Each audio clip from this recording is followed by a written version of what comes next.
Dean with us, because Bob Dean is really an inspiration to everyone. It's just that people are talking. Bob Dean, whether you know it or not, kind of dropped out of sight for a while and hasn't been doing too many conferences and not very much radio. And I talked with him recently, and he confided in me that he hasn't felt much like talking because he's been doing so much of it.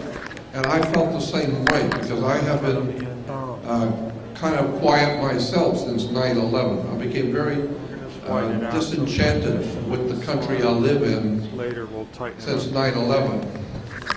But seeing Robert Dean coming back into the speaking circuit was an inspiration to me. So, without further ado, the man I'm introducing, I love and admire, and a fascinating man, and I would suggest you listen closely because he's got a lot to talk about that he knows firsthand. Robert Bob Dean.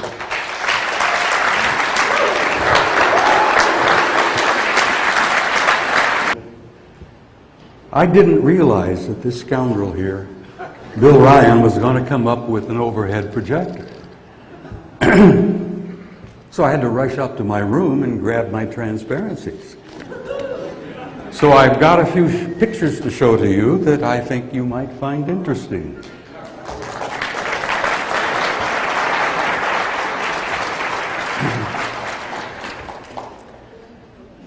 I want to say it's an honor to be introduced by someone like Jordan. He's one of the foremost scholars of our time. I've been on this journey for 45 years, but I've been speaking publicly the last 20. And I speak bluntly, openly, and I violate my national security oath every time I open my mouth.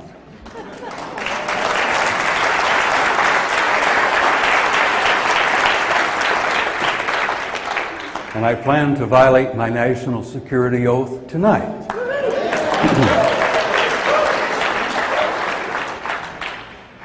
But again, a special thanks for you guys, because I wouldn't be here if it weren't for you.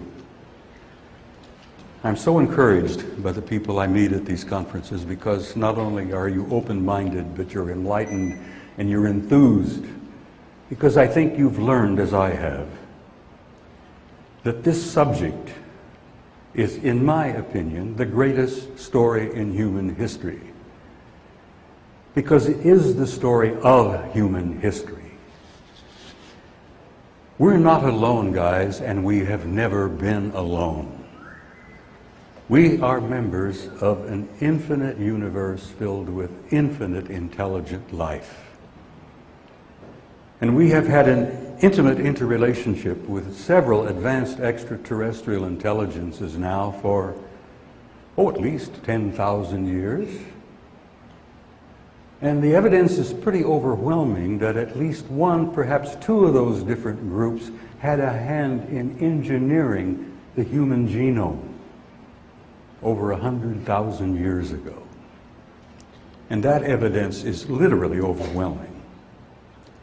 Now, we're going to touch upon a whole bunch of stuff, and I want you to understand, I have come to the point in my life where I have become to be almost sympathetic to the government for keeping the lid on this thing. They don't know how to lift the lid on this subject. They don't know how to lift the lid on Pandora's box, because when they lift the lid just a little tiny bit, boom, the whole damn thing is going to come out, and nobody in government is prepared for that. Because the story is so damn big. I know that many of you, probably most of you, are aware of the famous Brookings report. NASA gave a contract to the Brookings Institute in the late 50s. And the basic point was simply this: try to find out what should we do if we, in the future, should encounter advanced extraterrestrial intelligence. And they worked on this thing. Thank you, my boy, thank you. They worked on this thing for 3 years, published it in '61, delivered it to Congress in '61, and they concluded as a result of this study that if we should indeed at some point run into advanced extraterrestrial intelligence, it would probably be a good idea to keep your mouth shut and not tell the masses of people. Now, Margaret Mead was on the committee, and she'd had experiences in the South Pacific with primitive societies where they had been confronted by our advanced culture, and those primitive societies shriveled and died. And the conclusion of the Brookings study was that if we indeed would encounter advanced extraterrestrial intelligence, we probably shouldn't tell the masses of people because, sociologically, theologically, scientifically, it would be a damn disaster. So they published that study, and it literally became national policy. And it's one of the major reasons why the lid has been kept down so tightly on this thing for so long. As I said, it's not simply that we're being visited by guys from other planets. It isn't simply that we're being visited by guys from other star systems, nor are we being visited, from other galaxies. Good God, those are all given. They also learned, and we knew that when I retired in '76, that we're being visited by guys from other dimensions. They're coming through portals, apparently. They create portals, apparently. And they're coming and going from other dimensions. And the more advanced societies we have encountered have been multidimensional. And it's no wonder that our ancestors deified these dudes back 10,000 years ago. I think there are people today who would deify them if they were to confront them and see what they can do and understand where they're from and what their capabilities are. You would think that it was almost godlike to have that kind of technology. So, over the years I have come to a point where I've almost begun to be patient and tolerant of the government's lies. But not quite. Not quite. I'm so fed up with government lies, I don't even know where to start. You too, huh?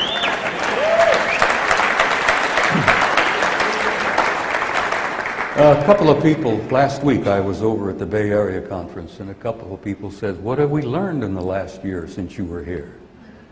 And I said, "Well, we learned that we American people elected a black president." Isn't that pretty damned impressive? Who would have ever thought that the American people could elect a black president? Listen, guys, I'm from the last century. That is dynamite to me. And my heart goes out to that kid because he's likable, he's personable, and he's bright. And I wish him well. I hope to hell he can pull it off. He's got so damn much on his plate. But he ain't going to disclose this subject anytime soon, because he's not ready for this. I don't even think he's been briefed yet on what this is all about. You all know the story, what happened to Jimmy Carter, who promised to everybody that when he was elected, he was going to release all of the UFO information. He got into Washington and he got his national security briefing. He walked out of his briefing with tears in his eyes. Apparently, the director of Central Intelligence said, "Mr. President, you don't have a high enough clearance, sir, to have access to all this material." Now, can you believe that? The director of Central Intelligence says, "Also, sir, you don't have a need to know." And poor old Jimmy he wilted. And as a result, he never said boo about anything during his 4 years in office. Promises went down the tube. Who was the director of Central Intelligence? Some guy by the name of George Herbert Walker Bush. Now we're beginning to put pieces together here. The puzzle is beginning to form here. Who's sitting on top of this damn cover-up? Oh my. Now, I want to share something with you here. The guys in Spain ask me continually, when is there going to be disclosure? Good God, you guys, when is, it's been years and years and years now. We expect the United States government to disclose this. When are you going to do it? And I said, guys, hold your breath. It ain't going to happen anytime soon because it's too big a story. And then, of course, Greer and Bassett were there at the conference. And, well, let me give you a small parable here. I've got a little parable I've prepared. It's called The Three Stephens in the Apocalypse.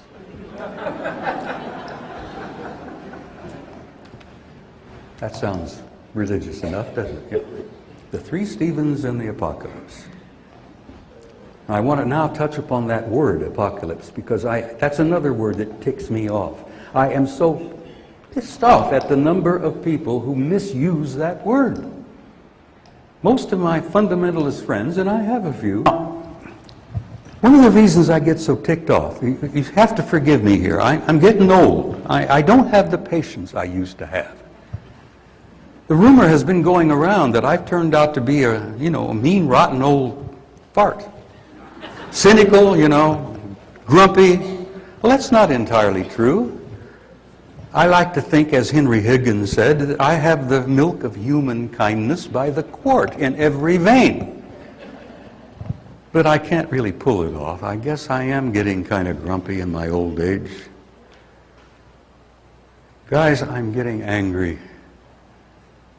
I really am getting angrier every day when I think about the con job that's being pulled on you and 300 million other Americans on a daily basis, where they are literally conning you to the point they're taking you to the cleaners, they're stealing you blind, and then they're lying to you about it.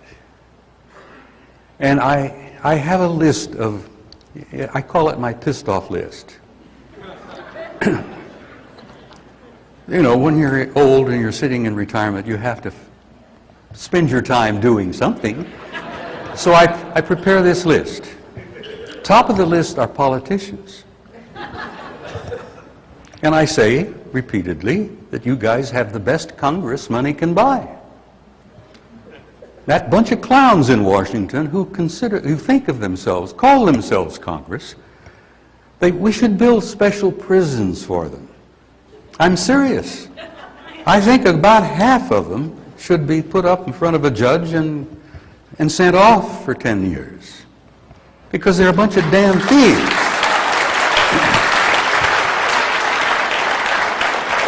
Not only are they molesting children, and what the hell, the governor of North Carolina, South Carolina, big scandal, his love affair is in Argentina. To hell with his wife and kids, his love affair is in Argentina. And then we've got congressmen who are guilty of the same thing. Some of them are gay, and I'm not putting them down because they're gay. I'm putting them down because they lie about it. Well, as I say, guys, we've got a mess of clowns back there. What is it, as Will Rogers said, the most permanent, ongoing, continuing program in the world of liars and cheats is the United States Congress. And Will's been gone for a long, long time. So I get my dander up. I vent my spleen when I come and talk to guys like you. And I will say this to you, at the next election for Congress and the next one for the president, think carefully about what clowns you want to send off to Washington. I mean, examine them carefully, because they're supposed to represent you, and they're not doing a very good job of it. Okay, excuse me, I do have a tendency to ramble a bit because I got so damn much to cover. Oh, yes. One of the top of my lists is NASA. You know that crowd? Never a straight answer? NASA. This Newsweek came out a couple of weeks back. I'm sure most of you may have seen it. This is a shameful issue. This is a shameful article. In search of aliens, it says. And then it says, NASA is out there looking.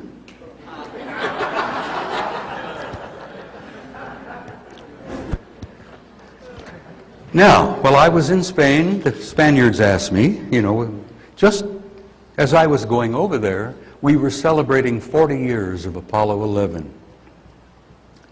Gee, that was something, wasn't it? We put a couple of guys on the moon. We're patting ourselves on the back and we're tooting our little horns. Wasn't that great? Wasn't that cool? Weren't we special? And I had to say to some of my Spanish friends over there, you can never trust this damn bunch over at NASA. They did go to the moon, but that was only half the story. The story was what they found when they got there. And the story was what the photographs taken. Now, you probably know this, but in case you don't, I'll tell you again. NASA admitted about 2 years ago, I think about 2 years back, that they had inadvertently erased 40 rolls of film from the Apollo program. And that release went out over the media, and Congress didn't say a word, no peep, no poop, nothing. The media itself, they reported it and off into the wind. NASA says we inadvertently, mistakenly, gee, we're sorry, we erased 40 rolls of film from the Apollo program. Now, we're talking about hundreds, if not thousands, of individual photographs in those 40 rolls. They erased them. Why? Because they showed what they ran into on the moon. They showed what they ran into on the way to the moon. They showed what they ran into when they got there. This has got to go. We can't let that out. But some nitwit in NASA had forgotten that NASA had given a contract to the Japanese Space Agency back in the 60s, probably involving big bucks, where the Japanese, a sharp bunch of guys over there, bought every negative or every shot of every picture taken by the entire Apollo program, and they've got it in their computers in Japan. And NASA evidently forgot that. Now listen, you have to understand something. There are fine guys in NASA. There are good scientists. There's some fine people working there. I'm not putting them down. I take my hat off to them and I respect them. The ones that I'm really pissed off at are the administrators, the policymakers, the politicians. They forgot that they had sold all this to Japan. Lo and behold, I'm at a conference in Tokyo. I was a guest of Junichi Yoi, one of the foremost Japanese researchers and UFO experts. I was on national television in Japan. While I was there, I was provided some photographs taken by NASA and the Apollo program that the Japanese Space Agency has been sitting on top of for a long, long time. And I'm about to show you a couple right now.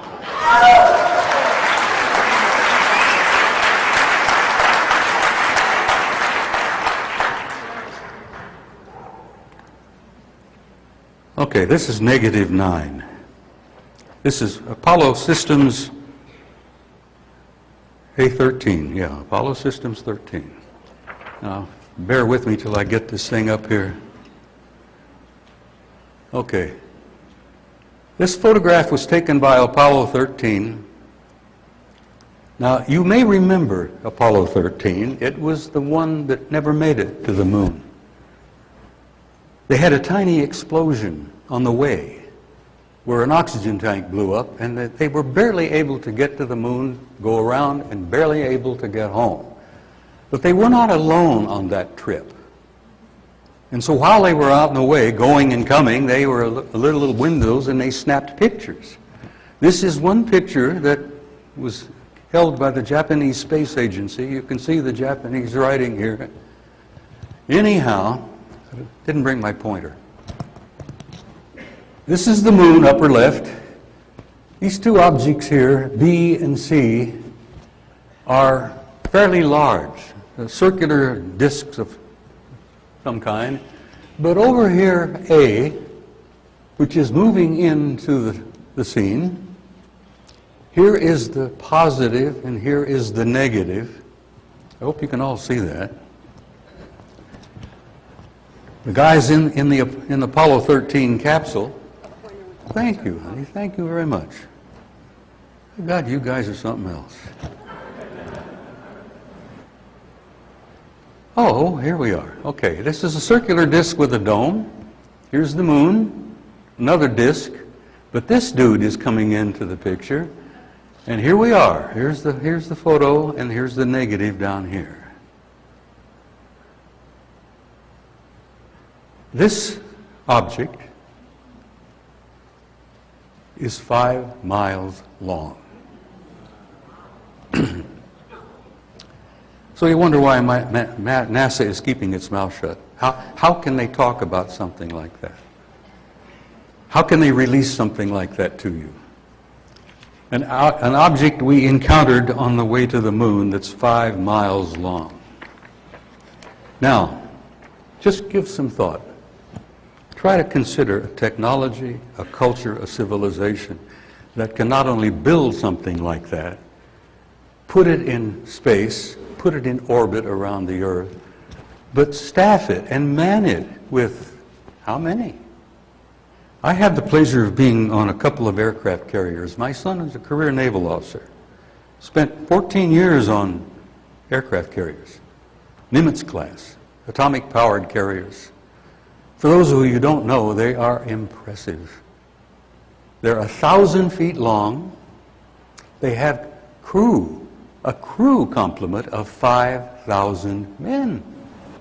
These big nuclear Nimitz-class carriers have 5,000 guys in their crew.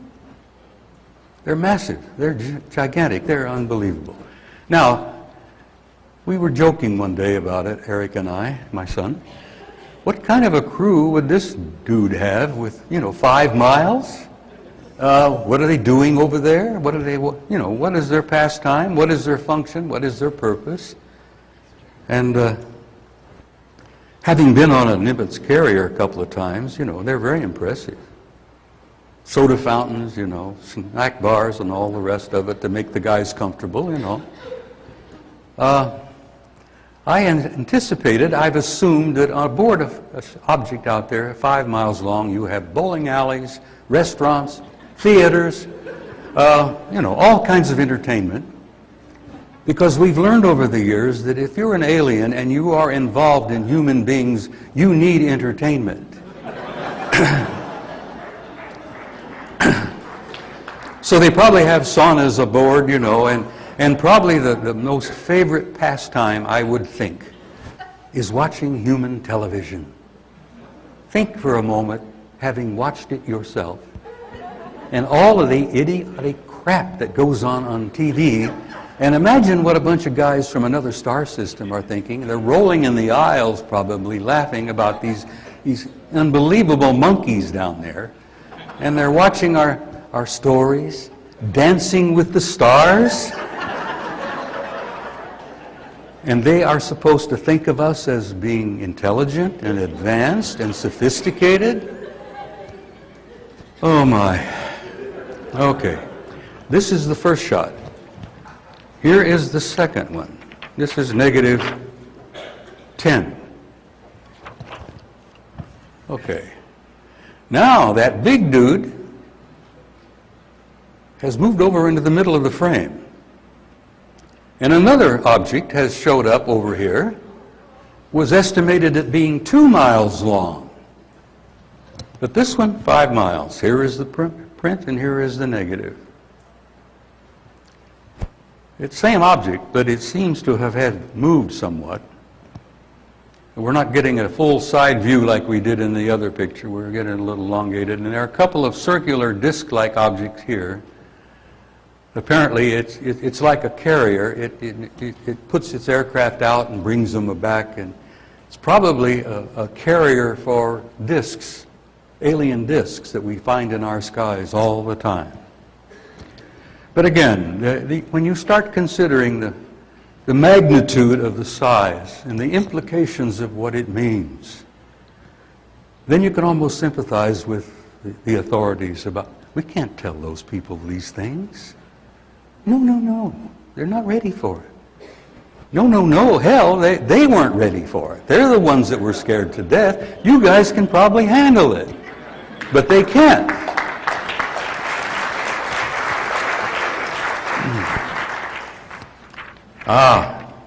That was only the beginning of the story. Over the years, I've been fortunate in that I have been lucky in finding smart people in the most unlikely places. I'm speaking at a conference at the Bay Area a number of years ago, and a little dude shows up by the name of Norman Bergeron. Norman retired from NASA after almost 30 years. He was an engineer and a photographic expert, and he was responsible, he and a number of others were responsible in putting together what they called the Voyager program.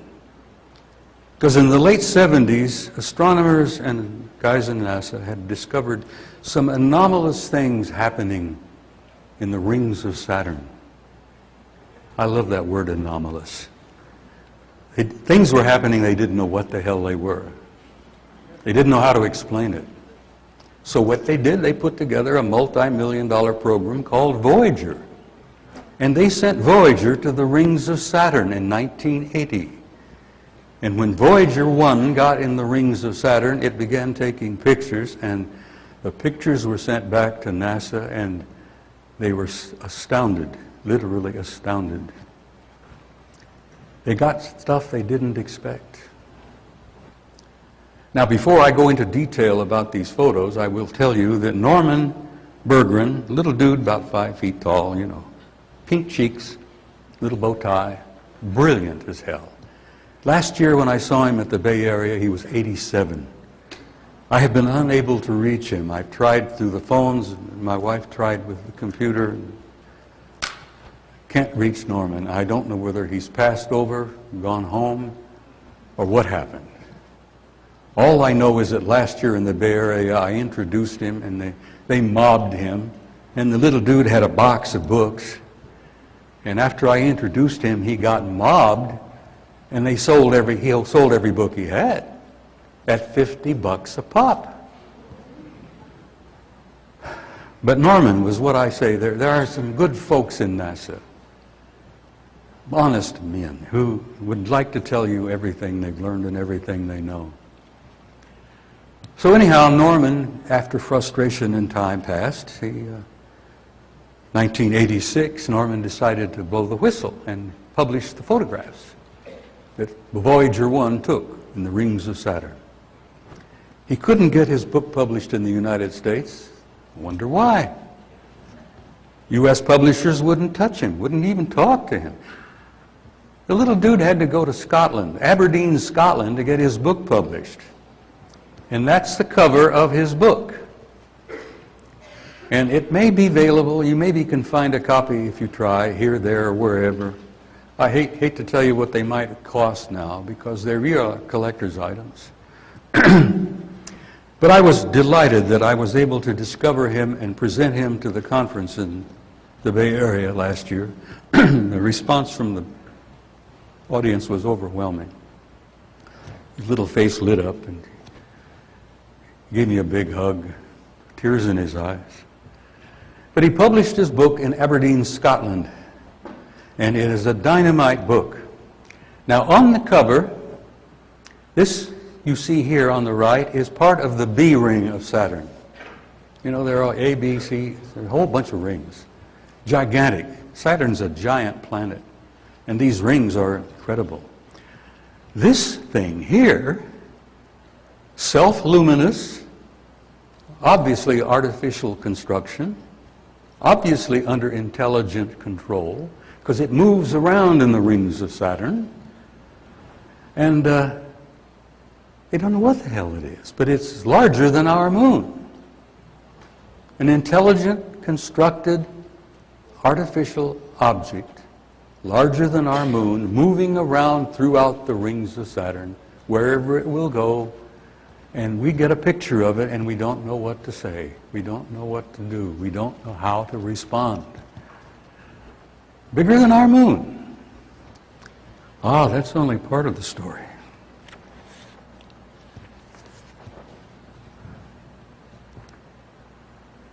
Oh, here we go. This is in the A ring.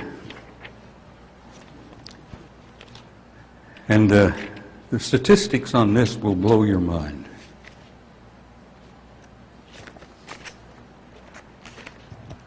This object here is an artificially constructed, as Norman says, NASA called it an electromagnetic vehicle. That dude is 2,000 miles long. Over 450 miles in diameter, but 2,000 miles long. And here is another self-luminous artificial object about the size of our moon that apparently moves here, there, and everywhere, wherever it'll go, obviously under intelligent control. But consider this thing. Consider the civilization, the technology, the culture that can not only build something like that, but put it in space, move it here and there wherever they will, for whatever purpose. Norman says he thought they were making the rings, which is why he titled his book, The Ring Makers. I said, Norman, do you ever stop to think they might be mining the rings? We've concluded from several missions, the Voyager 1 was only the first of a whole bunch of them, that the rings are made up of minerals from perhaps God knows how many eons back when the planets were being formed. And I said, stop to think about an advanced technology. They could mine those rings, and those minerals are gold mined, you know. Talk about nutrients. You've got all that good stuff. And he says, you know, I didn't think about that they might be mining them. God, I wish I knew what happened to Norman. I just lost track of him. But his book is a monument to the fact that there are some decent men in NASA who want the truth told. Now, I want to ask, show of hands, how many of you are overwhelmed and shocked at these facts about those objects out there? Oh, a few. Overwhelmed and shocked. Well, that's good. That's good. Well, I was overwhelmed and shocked the first time I saw it, and the first time I began to put it together and considered what it meant. Because there's what we're getting to the important thing here. What does this mean? Now, I assume most of you are aware and familiar with a brilliant educator, physicist in New York by the name of Michio Kaku. Brilliant young man, a quantum physicist, theoretical physicist. Michio has come up with what he considers to be a possibility of 4 different kinds of advanced civilizations. Type 1, 2, 3, and 4. You, by the way, are members of a 0-0 type civilization. Not that you didn't know that, but you haven't quite reached type 1 yet. And the conclusion many of us have reached is that we're looking at the results of at least a type 2 civilization. Now, how do these guys out there look upon us? Really do. How do you think they think of us? I have a pretty good idea because I've been getting some legitimate information from American military and scientific people who have not only met some of them from out there, but are working alongside of them in United States government national laboratories like Sandia, Los Alamos, Brookhaven National Laboratory in Long Island, which is one of the most super secret laboratories. Anyhow, we have scientists and military guys that have been working alongside of some of those dudes, and they are in our midst. When I retired, we knew of 4 different groups, and they were all humanoid. But they were all not the kind of guys who could walk up and down the street on a Saturday afternoon without being seen or responded to. But one of the groups of 4 looks exactly like us in the sense that it could be sitting here in this auditorium next to you and you wouldn't know it. Next to you in an airplane or a restaurant or a theater. They're in our midst, guys. This one group particularly is in our midst. And apparently since 1954, when Ike met them at Muroc Air Force Base in California, they've been working with us, trying to help us make that transition from adolescence into adulthood. And why are they doing that? Well, apparently this is the same group that had a hand in engineering our genetics 10,000, 100,000 years ago. And if you want a little history on that subject, read Zecharia Sitchin, which I suspect most of you are familiar with. His stories are shockingly accurate in the fact they literally tell the essential story of our beginnings. They translate these ancient cuneiform tablets from Sumer. Zecharia is not the only one. There was a brilliant Englishman with the name of Christian O'Brien who went home a year or so ago. Christian O'Brien wrote a beautiful, unbelievable, powerful book called The Genius of the Few. If you can ever find that somewhere, get a copy. Christian O'Brien said essentially the same thing Zecharia has said. We were genetically engineered, and they've been coming and going, and they've been in our midst for a hell of a long time. And somebody said to Sitchin one time, Zecharia, when are they coming back? And he said, whatever made you think they ever left? And I don't think they did ever leave. Now, again, this is, I think, a little shocking information here. At least it shocked the hell out of me. Now, when I was in Germany at a conference some years ago, a Russian cosmonaut by the name of Marina Popovich handed out a few copies to me and Michael Hesseman, another researcher friend of mine, that the Phobos, Soviet Phobos mission took on Mars when it was out there 15, 20 years ago. The Soviets sent this fantastic mission to Mars. They named it Phobos 2 because Phobos 1 is one of the moons of Mars, 12 miles in diameter. So they named their space mission Phobos 2, and they took a whole bunch of pictures. One of the pictures they took, which Michael Hesseman published in his magazine, is apparently a city the size of Chicago under the surface in Mars, generating an enormous amount of heat, because this photo was taken in the infrared. As I said, it's in German at the bottom here, but Michael had published it in his magazine. From Phobos 2, a city under the surface of Mars the size of Chicago. You can see practically, the blocks, the streets, so on. So yes, Virginia, there are Martians, and yes, they are on Mars, and some of them are probably here, because we apparently don't look that different from each other. But you'll never see this published in an American newspaper or an American magazine. Had to be published in Germany by Michael Hesseman. Phobos took another picture. While it was in orbit around Mars, and the story I was told is that they literally planned to land on Phobos, the moon. Well, they never got there. Because while they're in orbit around Mars, this thing came up from the surface of Mars, gigantic in size, and apparently bumped Phobos 2, knocked it out of orbit, and down it went. So there's somebody up there who says, no, no, no, no. You can come and peek, but then you can't stay very long, and you're not going to take that many pictures. We're not going to allow it. Okay.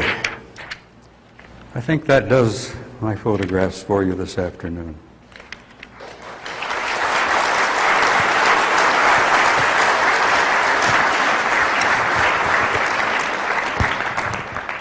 I don't know where the hell the turn-off button on this thing is. Maybe Bill can find it. Anyhow, I'll leave it. Now, as I said to you, I'm ticked off. I have this pissed off roster, which is a work of joy and pleasure for me.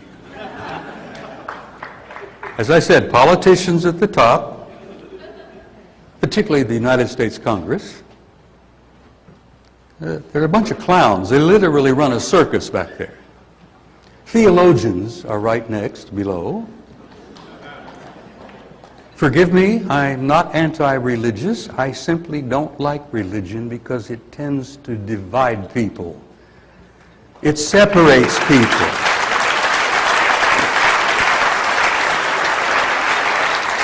My God is better than your God. My book is better than your book. My story is truer than your story. And so on, and so on, and so on. So I'm not religious at all. I've studied them all. I've studied Hinduism. I've studied Islam. I've studied Judaism. I was raised a Christian. I've studied Christianity. I consider the young man from Galilee my best friend. But that's another story that I don't think we have time for me to get into. I went through a series of hypnotic past life regressions a number of years ago. And one of the lives that I discovered was in Galilee 2,000 years ago with him. So I say he was my best friend and he still is my best friend.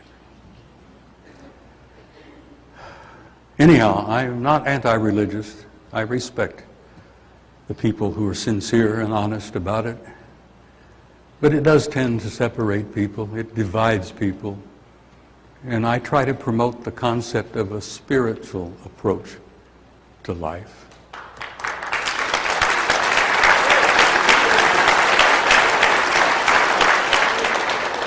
If you human beings had the slightest idea of what you are, my God, you're incredible. You are all of you masterpieces. You really need to know what Yogananda said. You need to reach a state of self-realization when you recognize that within you burns a spark of pure divinity. And it don't matter what church you go to, or what language you speak, or what politics you are, or what color your skin might be. That don't matter. You are divinity in itself. You are part of that infinite spark, which my friend from Galilee said, the kingdom of heaven is within you. And the gang back there didn't really grasp what he was talking about. But his truths and his words are as legitimate today as they ever were. And you guys are getting there. You're beginning to pay attention. You're beginning to wake up. Now, as I said, my pissed off list goes down, you know. We had NASA, the politicians, the theologians, and then there's the American mass of people, the public. What is it they used to call the great unwashed? You know, Joe Sixpack. Listen, I have to be kind with Joe, because at the moment, bless his heart, he may have lost his job. He may be losing his home. He can't pay his bills. He's got kids to send through school and educate and buy clothes for. So I'm trying to be gentle with Joe Sixpack, because he's carrying a heavy load right now. I mean, there are tens of thousands of them out there, all over the country. There may be some of them in the audience here tonight, and you probably know a few of them, and they're damn fine people. So I'm not trying to fault them too much, the fact that they're not paying attention. I get a little ticked off of, NASCAR, basketball, football, tennis, golf. My God, these fixations with these little balls, you know?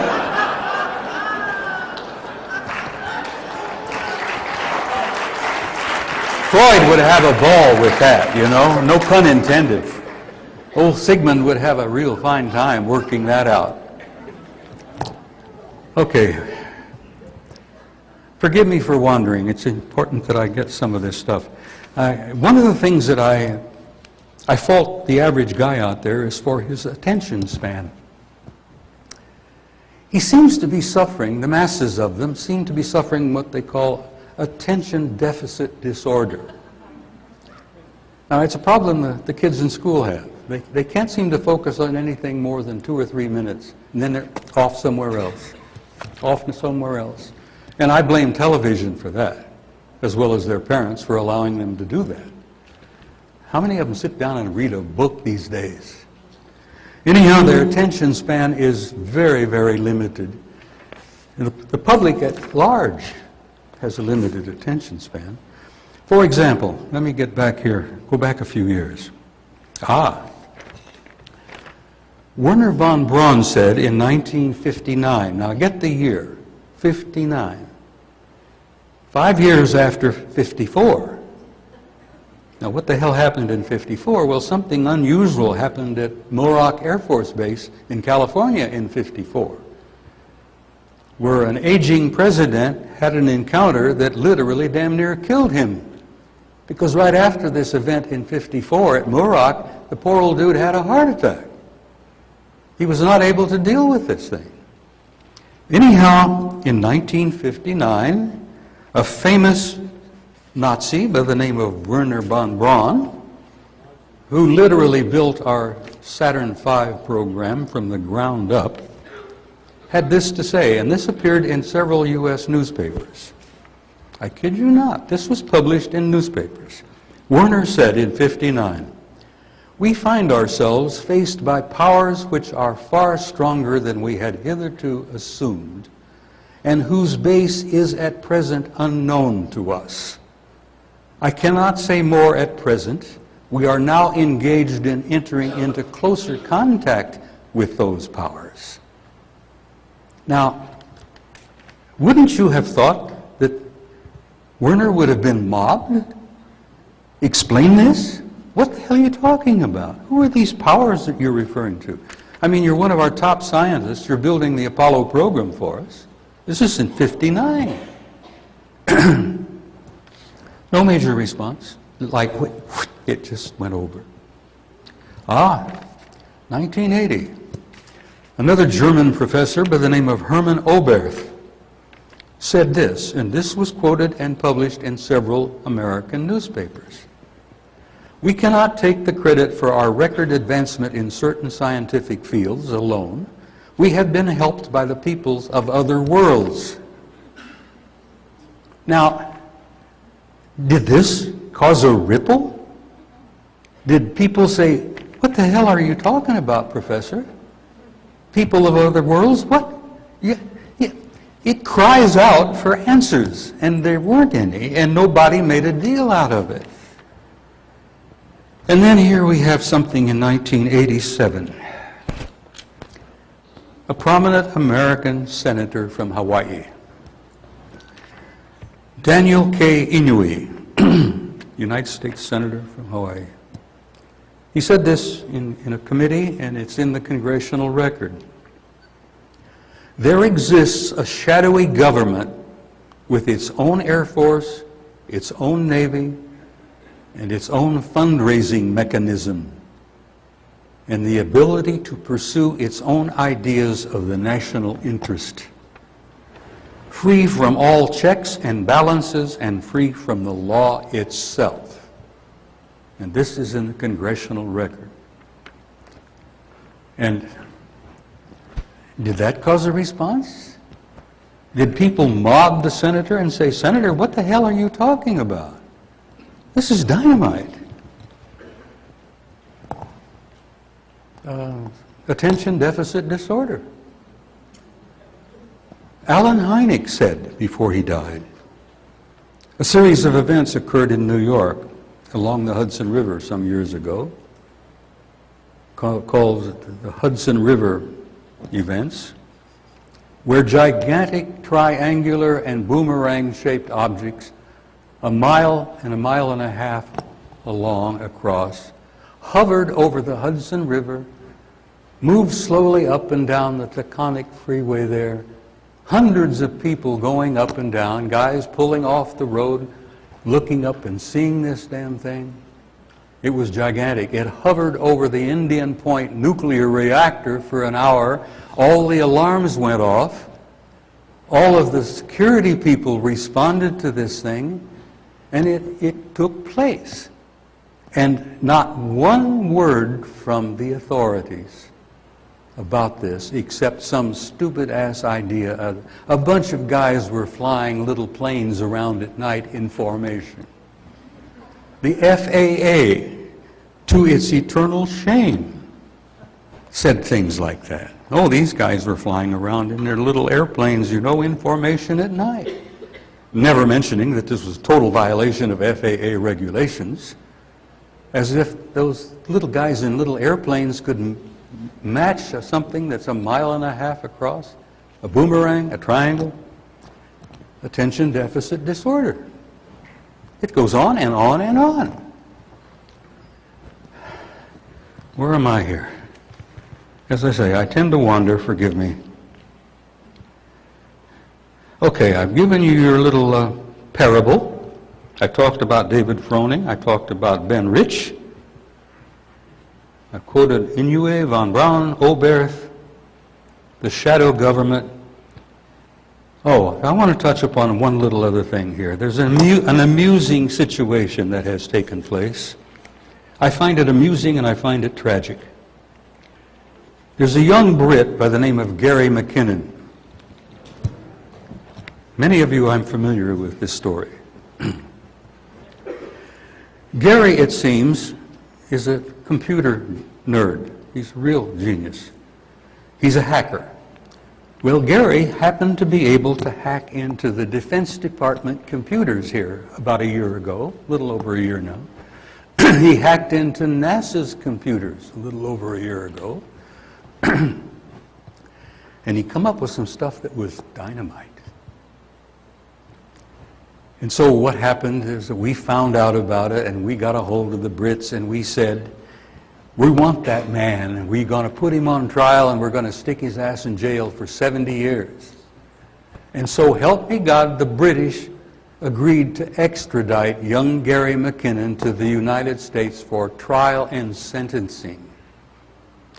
Now I stand curious to see what kind of a trial they plan to put on for McKinnon. It's got to be a public trial. He's not a U.S. citizen. They're charging him with a violation of our computer security systems and all the rest of it. So this kid's being sent from the UK over to the United States, and they're going to put his little butt up in front of a judge and a jury and charge him with damage by breaking into our NASA and our Defense Department computers. I and others have said they should hire the kid, for Christ's sake, and put him to work.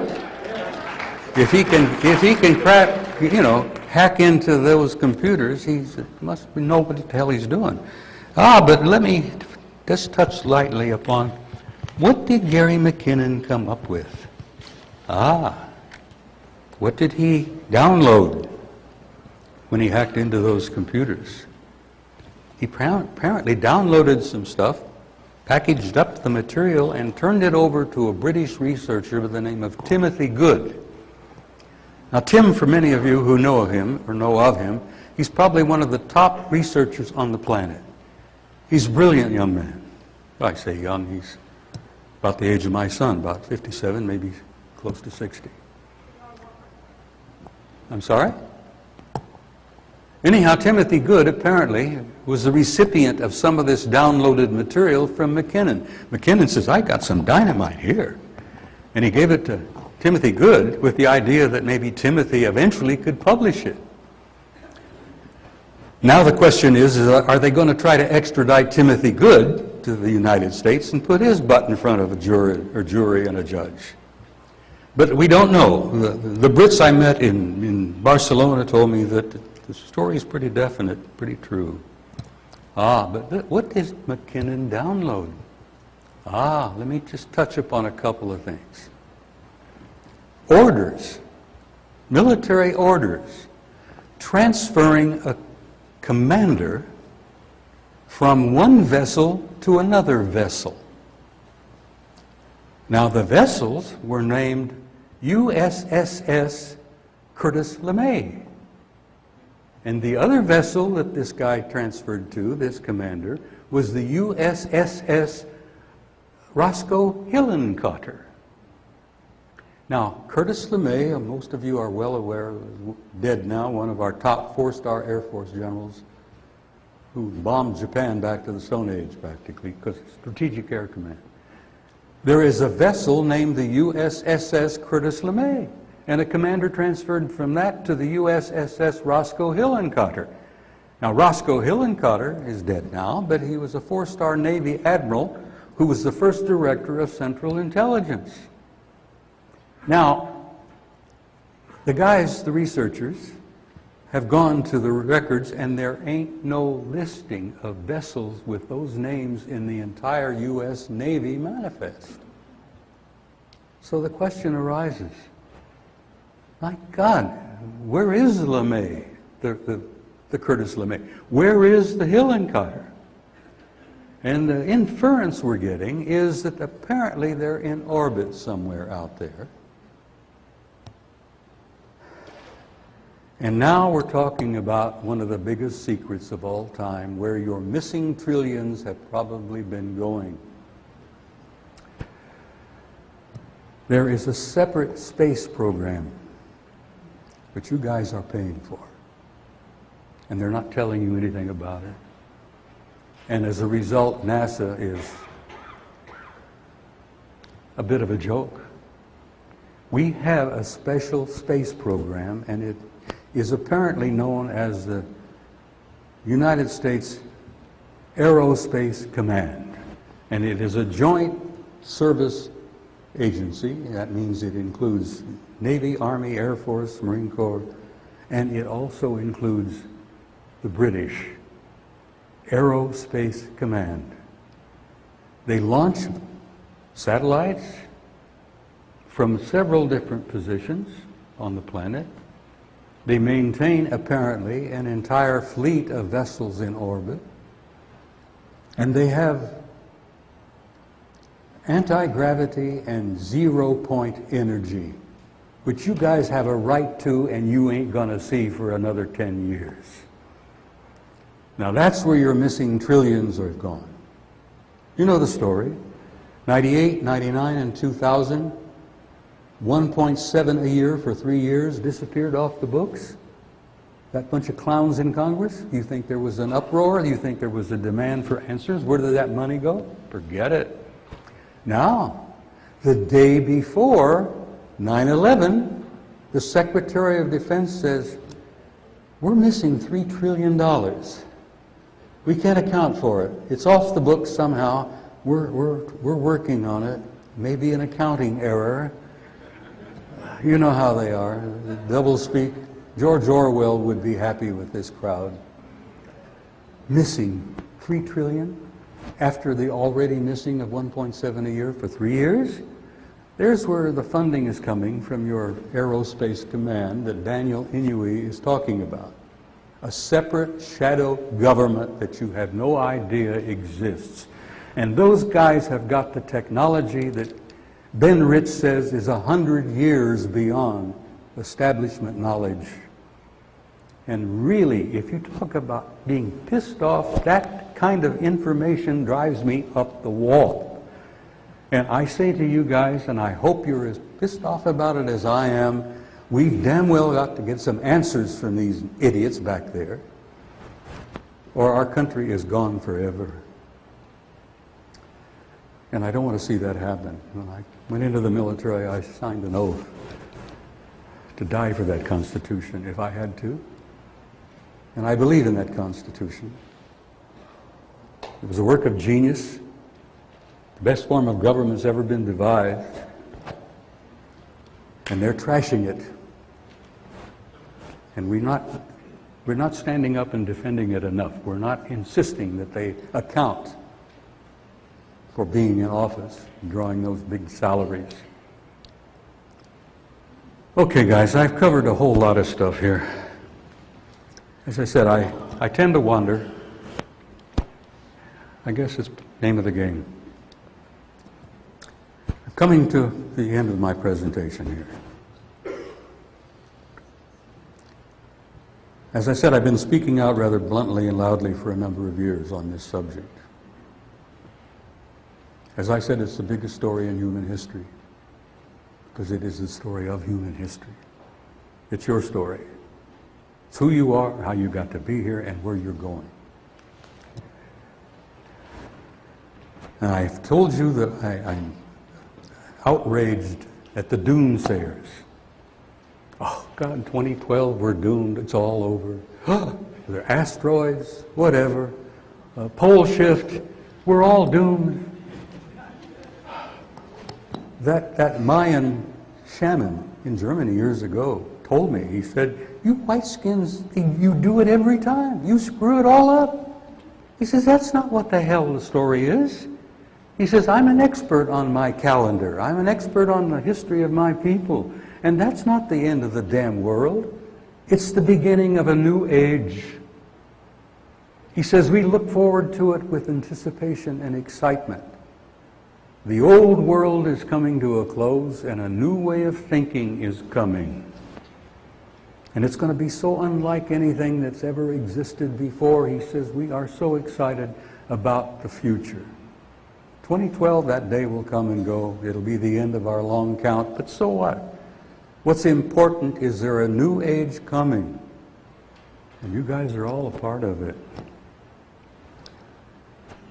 And I say in closing that there are going to be some difficult times ahead, because we are literally in this transformation, this transition that is a transformative transformation, not only of the planet but of the human species. And it's primarily spiritual in its nature. And that is a very hopeful thing to discuss and understand and accept. As I said, we're phasing out of a phase of adolescence. We are going through adolescence, and we're going to reach adulthood. And if you all remember, I'm sure you do, adolescence was not a hell of a lot of fun. I found it painful as hell when I was going through it, and so did my mother and father while I was going through it. But we're making that transition. And it's hopeful and favorable, and I want to leave you with a remark or two that I think is important. I'm a great fan of Leo Tolstoy, one of my favorite authors. He was a mystic, tremendous, great writer, philosopher. And Count Leo Tolstoy said, and I quote, "There is something in the human spirit that will survive and will prevail. There is a tiny and brilliant light burning in the heart of man that will not go out no matter how dark the world becomes."